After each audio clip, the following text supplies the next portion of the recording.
Hello, Lisa, and welcome back to the podcast. How are you, my friend? I am fantastic. It's great to be back with you. Excellent. Well, I had you on a little while ago, almost a year ago, to talk about your book, Gears of Greatness. And Yep. somehow, it took me 12 years between books, and somehow, like a year or less than a year later, you've got another book out, which is what we are here to talk about. So before Yes. we get into the ins and outs of what that's all about, for people who didn't catch you the first time or unfamiliar with you, could you just give us the 1 minute Lisa Ryan, who I am and what I do overview? Sure. I am Lisa Ryan from beautiful Cleveland, Ohio, and I work with associations focusing in manufacturing, construction trades, and healthcare, long-term care in particular, to help them keep their top talent from becoming someone else's. Love it. That is very concise and very clear. So let's just jump right into it. Right, the work you've done in the past. Your previous book was about gratitude, which is like gratitude as a strategy and how to Yep. kind of weave that into businesses. And this book is a little bit different. I don't know. Maybe there's a lot of parallels there that you could share with us. But so your new book is called Smart Plant, Yep. which is not a horticultural book. It is a it is a book for manufacturing plants, and about how aligning AI, as the subtitle is, aligning AI, automation, and people. So Yeah. I've read the book. I went through the book a month or two ago when you launched it. I revisited for this. But could you just give sort of the people who haven't read the book the overview of what the overall premise and point of the book is? Sure. I mean, AI is something that is is that genie is not going back in the bottle. I mean, we're becoming more and more dependent on it. I had on a podcast earlier today, and we had the conversation. It was kind of, remember back in the days when the internet first came out, and everybody was like, "Well, I saw it online, so it must be true." Well, now it's getting to the point of, well, it was done by AI. It has to be correct. And what we're doing is we are turning over so much human judgment to the machines that not only are we putting us into some potential danger because the AI is really great for what's happened in the past, Mm-hmm. but it's not that great on the one offs, the things that humans who basically have been building up their sensory library the whole time they've been working in the plant, where they can see and smell and feel and touch when something's going wrong, something that AI necessarily can't do. So it starts with a cautionary tale of what can happen when we become too reliant on AI. But the whole message of the book is really that human judgment is infrastructure. It should be every part, as big a part in your organization as your accounting and finance, your inventory, all the other systems we have in place. How can we make sure that with the decisions that we're making to bring in automation and AI, that we are not completely removing human judgment, not only for the staff that we have now, but you look at people coming in, we have so much of that tribal knowledge that's leaving Mm-hmm. industry, and we have to figure out a way that human to human we can continue to learn from each other. So that's really the running theme. Yeah, and I love that. I love how the word judgment is pretty much throughout the entire Yes. book, and that's kind of like it's like as speakers, we're supposed to like try to pick a word or a phrase that we own, and I'm like, oh, like judgment would be a really excellent one for you to own because it's like Yeah. it's woven through there, and the book is targeted towards, you said, manufacturing and plant leaders. But as I'm reading it, that's not my niche or niche, as they say. But it seemed like it would just apply really to any industry. Obviously, it's focused on that, but because a lot of my listeners might be from other industries, but the whole idea of judgment, especially when it comes to AI, is pretty universal. Right. Well, and it was funny because when I did the book launch party and the book launch training for it, one of the women that had attended that, and she too, not even in a remotely similar industry as manufacturing, And she said, Lisa, this is not a manufacturing book. This is a leadership book. Mm-hmm. Now, I chose manufacturing as kind of the story to build it around. But yeah, it is appropriate for any leader who's bringing in a team and wondering what their future is going to be based on the AI that is that's coming in and taking over. Mm-hmm. And I want to talk just a little bit about the manufacturing specifically because it's something you Mhm. said, as you've done this before, so we jump around a lot, whatever plan Yes. I might have. So you talked about the knowledge is getting lost because when people are leaving, and Yep. I have spoken to some kind of some manufacturing type groups, blue Yeah. collar for lack of a better term. I know some people don't like that, but that people who work more in shops and things like that. And Sure. one of the common conversations I have in prep for those is that there's a whole generational thing where they're like, it's hard for us to attract younger people into this. So it's like the population that work in that industry are getting older. They're getting fewer younger people coming in. And as you're talking, I was like, oh, are the plant leaders then going to make the mistake of saying, well, yeah, we're not getting younger people, but that's okay because now we've got AI to kind of do the thinking that the younger people would be doing. So it's okay that we're not attracting newer, younger talent to our plants. Yeah, that would be a big falsehood. Uh, and it's funny because we want to make sure that we figure out a way to bring down that industry knowledge. And one thing with the baby boomers and older Gen Xers is they've always felt that that knowledge is their power. Well, I know stuff, Yep. so they have to keep me here. And at some point, physically, it's like, I'm sorry, Billy Bob, you've been here for 40 years. There's a really good chance that you're not going to be here for another 40 years. But we want to keep that legacy that you've built. And that is the reason that we really want to sit down with you, sit down and do interviews with you to capture your knowledge, to have other people shadow you, to maybe have interns or mentor relationships or whatever that looks like, so that the knowledge that you have in your head can continue to prosper this company for long after you're gone.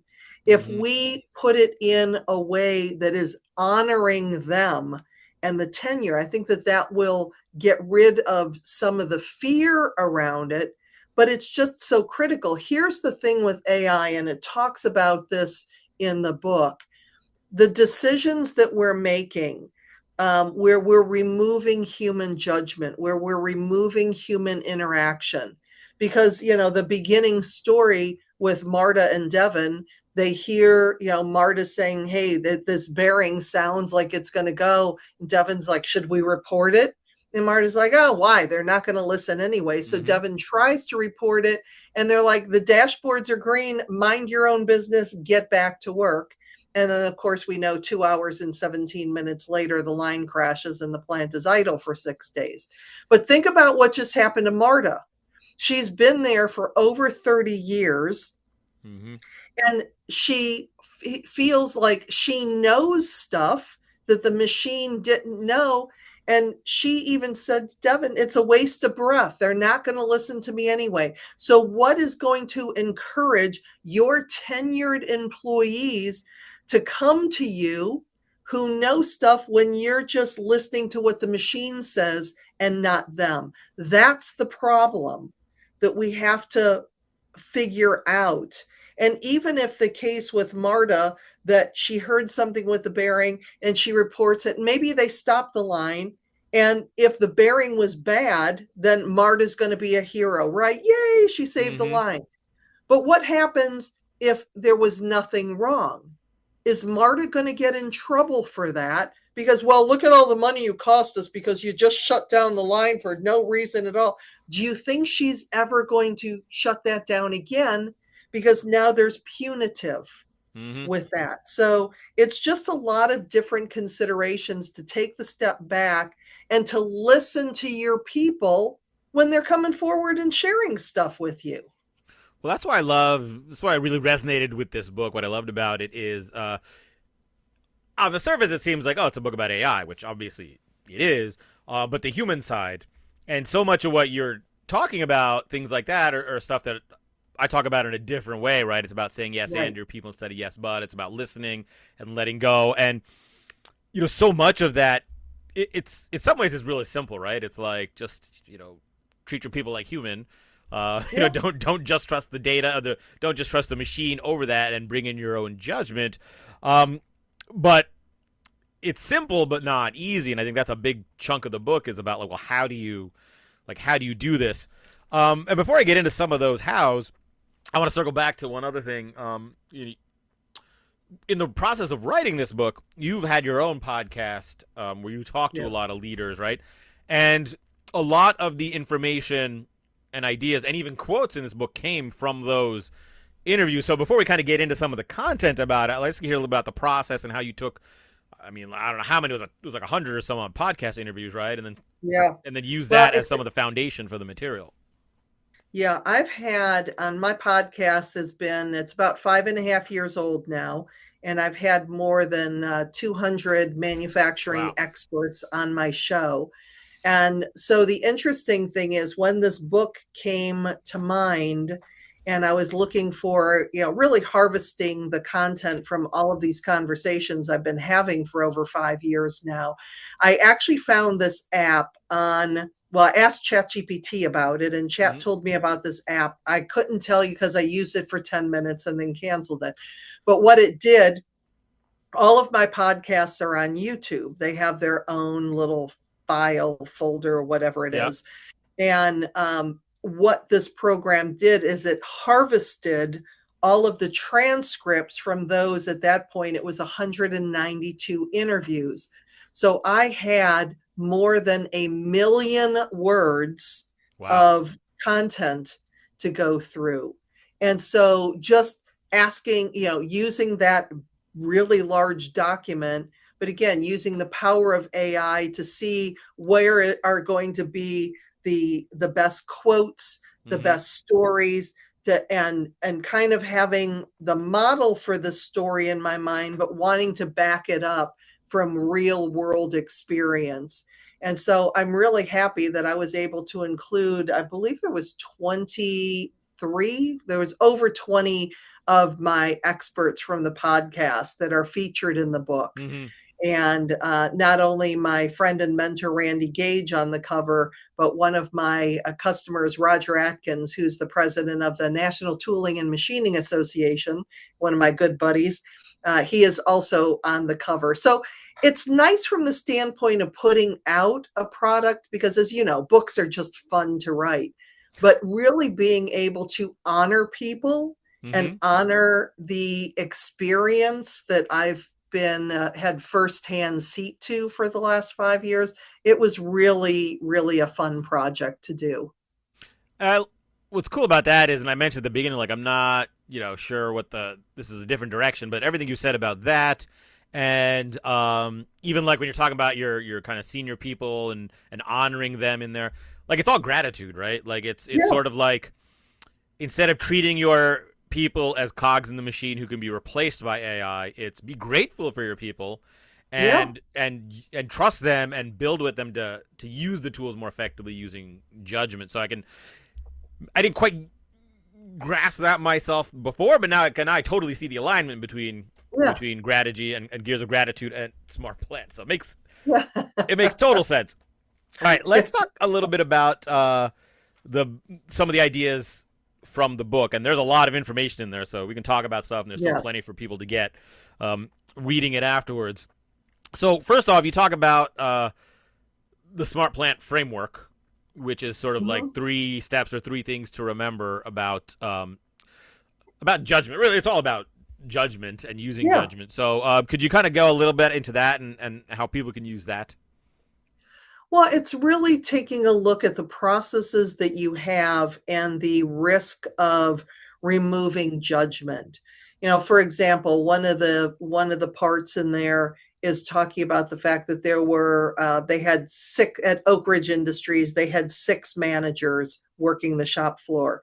And they said, well, from a business standpoint, there's a little bit of redundancy. Let's just cut that down to only having four managers on the floor, that, where that's going to save us payroll and reduce the redundancy.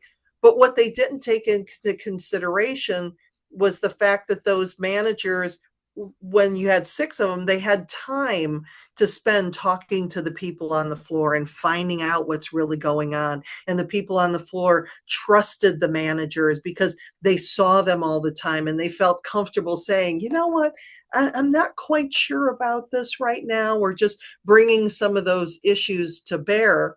Where when they went down to four, then everything was, Mm-hmm. I don't have time to have those connections anymore. So the whole framework really gives you the questions of capturing, of looking at ways to make sure that judgment is part of your infrastructure, and the specific ways to do that. Mm. Yeah, and it's interesting you come about the cutting down, with AI and just everything about being data and metrics and KPIs and efficiencies. There's a certain benefit to the inefficiencies, like that space, right? I mean, I guess there's a famous story about, Steve Jobs, when designing the Apple headquarters, only put restrooms in the lobby, which would force people to have to go all the way out of their floor from their office, which kind of created these collisions where they would like bump into someone and Right. start chatting. And it seems similar there. It's like, well, if I have a little space to breathe, I can think, I can chat, and you can't really put that on a dashboard, right? Right. And AI can't replicate that. At least, No. at least not yet. Who knows? In 20 years, we got Yeah. androids walking around, but you can't right now. Um, so it sounds like some of that is the effective versus efficient debate. It's like, yeah, it might be more efficient to cut this down and use AI, but is it Yeah. as effective? Um, cool. And kind of along those lines, then. And I really like this idea because I feel like this kind of ties into something I talk about apathy and as people sort of you talk about the erosion of judgment and how Uh-huh. we might think that, oh, judgment just stopped one day because X, Y, and Z happened, but really Yeah. it's a slow and steady undercutting of trust and removing the judgment. So could you share a little bit about that? Yeah, and that's why, and it was kind of funny because some of the early feedback that I got on the book was, well, you're talking about 2029 as if it was in the past. It's like, well, actually, according to the book, it is in the past because the book starts in spring of 2030. Mm-hmm. So, what I wanted to do was start with, what happened on that fateful day when the line went down, the decisions that they made in 2027 and got approved because it just made sense and it wasn't that big of a deal. And then what they did in 2028, which again wasn't a big deal, made sense on paper. Yes, let's remove these managers. Let's, cut the training down from 3 weeks to 2 weeks. And just, what they did in 2029. So little by little, it was just a lot of small decisions that ended up having that huge impact. Mm-hmm. The plant was a lot, it was very productive. I mean, 500 days of perfect uptime, which was a totally a reason to celebrate until it wasn't, because they basically made themselves, they weren't prepared for the one-off of something bad happening. Mm-hmm. Yeah, and it's just I like the it makes so much sense, the idea of how judgment slowly erodes, but it makes it so much harder to know you're eroding judgment. Like, it's easy to not make the big giant stupid decision. It's Right. harder to not make the small mistakes that kind of set you off course. So if there's a manager or leader listening to this, whether they're in manufacturing or just kind of a general industry, and you kind of go into the book, but what are some of the things they can do now to identify, like, oh, what's this? How can I not make these small mistakes that are going to blossom into big problems down the road? It's interesting because it's really looking at when you are going to automate a process or bringing in AI, to look at all the future what if ramifications. I have a friend of mine, Ray, and he talks about putting it on a murder board, which Mm. basically is you put the idea on a whiteboard and then the people in the room try to murder it. Like, why is this a bad idea? So if we had, for example, put on, let's take it from, we're going to go from 6 managers to 4 managers. Now, it sounds like a good idea, but why would it be a bad idea? So if we look at the case of the worst case scenario, well, what happens if one of those managers quit and we only have 3 managers? Or what happens if they don't have the time with their people? Or what happens if, we have the pro of, yes, we're going to be saving money, but if we just start looking at where are our people making decisions today, and what are the critical decisions that they have? Like what could end up going wrong? And because we live, we want to keep everything positive and we want to keep people motivated and happy. We're not really wired in the workplace to go to the worst case scenario, what could Hmm. happen. But in these cases, when we are looking at ways to automate with the potential of those losses through those small decisions, it's really looking at everything that could happen and being prepared for it, or at least having a plan B. Yeah, that makes me think of kind of in the creative realm stories I've read about Pixar and how what while they're working on a movie, like every morning they start by reviewing the previous day's work as a group, a small group, and their objective is to sort of rip it apart. Yeah. Because to make it as strong as possible, let's find the holes in this. And but to make that work, you have to have a certain degree of like psychological safety and trust, though, right? In the Oh, team. So could you talk a huge. little bit about kind of that? Because if you just come in on day one, like, all right, Lisa came up with an idea, let's all let's all talk about all the reasons it's terrible. That could that Right. could that could have the same effect of making you be like, well, I'm not going to contribute an idea next time. So kind of how do you suggest people approach kind of that fear? Well, that's safety, and that's part of the framework too, Mm-hmm. in that you look at what happens when somebody shuts down a line. I mean, from a safety standpoint, for example, we all know everybody on the line has the power to shut down the line.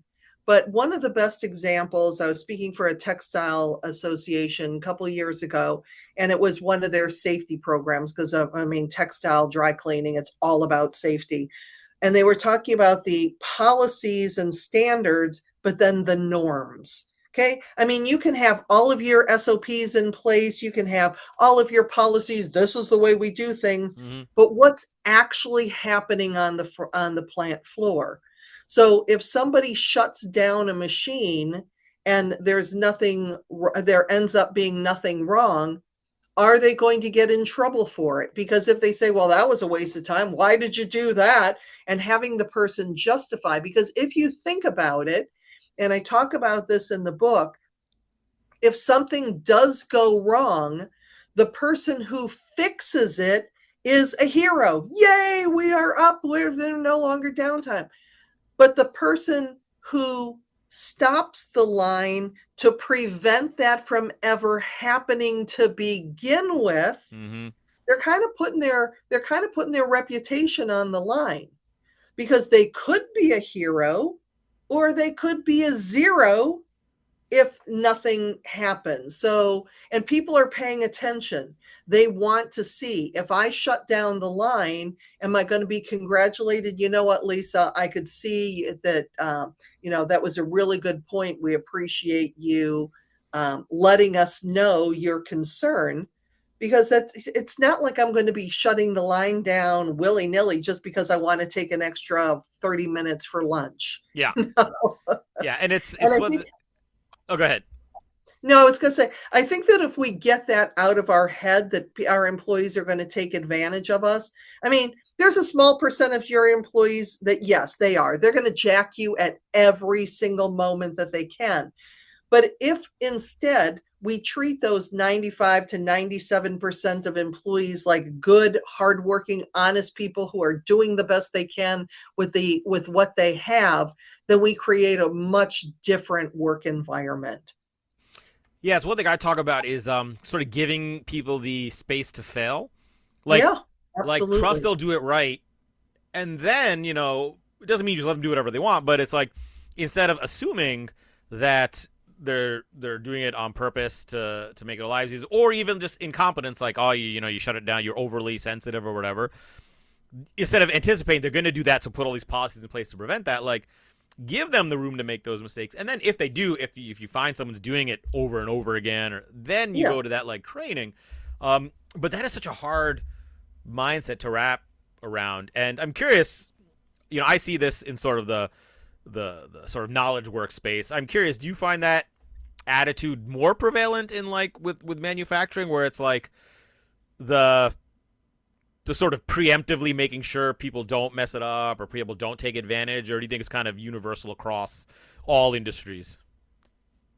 It's such an interesting question because when I think about the Gallup organization and how they have been looking at employee engagement since the early 2000s, and it really hasn't changed. Mm-hmm. Okay, 30% actively engaged, 50% neither engaged nor disengaged, 20% actively disengaged. Those numbers haven't changed a whole lot. What has changed is there are companies that are doing really great things and are at 95%. And there are other stories, and you and I both hear these stories of workplace like, Mm-hmm. what is going on? Because they're at, 10% or 15% Yeah. engagement rate. So I believe that it's the same in manufacturing. There's companies that are going to be doing it really well. And I see a lot of those in my audiences that they get it. They're sitting in my program because they are doing things well and want to continue to do things better. But as you can tell from the feedback scores, there are always one or two people in the room that believe that this is nothing but a bunch of psychobabble BS. Mm-hmm. And if they just pay their people more money, they'll never leave and it doesn't matter. Why should I thank my people for doing their job? Mm-hmm. When they come in, and people will go on that little tangent of, I can't find anybody that wants to work. Nobody wants to be loyal. I can't find anybody anymore. What I want to say is, oh, honey, they're leaving you. But I don't say that because it's not my business and that's my inside voice. Yeah. So the people who get it, and they will continue to get it and learn and fail and all the good things that we're doing. And frankly, the people that aren't getting it, you know, they're going to have to learn the lesson the hard way, and there's nothing you can do. It's sad, but it's true. It's I Mm-hmm. have my best clients, and I'm sure that you find the same thing. The best clients come from companies that are already doing things well and want to get better. The companies that suck, they don't see any need to invest in their employees or be nice or appreciate their employees. They just want to throw a lot of money at the problem and see what happens. Yeah, or they're being sort of like forced to do it from like the parent company, or like one person up high is like, all right, we need this, and everyone else is like, we like that cross-armed person who's like, I don't need this, is stupid. And they're like, all right, fine, they're forcing us to go to this. So I agree, it's like how the best get better. It's like, well, they understand and they keep building off of Yeah. that. So let's talk a little bit about that. One thing you mentioned in the book is like retrofitting a solution doesn't help, which I think is the premise of like once you've discovered there's a problem, then coming back and be like, oh, let's put up posters around the wall and maybe throw in a training program. And I'd like to get into a little bit what you mean about that, because as a person who is a speaker and a trainer, I'm like, oh, is Lisa saying that like training isn't helpful in those situations? So No, I'm curious, not like, what you if you could clarify a little bit about what that kind of section is all about. well. When we're that goes back to basically the very beginning. before we implement anything new, before we bring in a new program or a new process or anything along those lines, where we're looking at all of the different ramifications of why are we doing it, number one. What are the positives? What can happen as a result? And we build that into our training so we're not implementing a brand new system and it goes wrong, or people are like, I'm not going to use that. And they're like, oh crap, what do we do now? Mm-hmm. So starting as fresh as you can. Now, for some manufacturers, you have equipment that's 50 years old, and um, there's got to be some retrofitting, trying to figure out how all the AI and automation systems talk to each other. But in the training, it's also getting that buy-in from the people on the floor. Mm-hmm. And what I have found in working with my clients, when you find that one person who is just the crossing their arms, I'm not going to do this, this is stupid.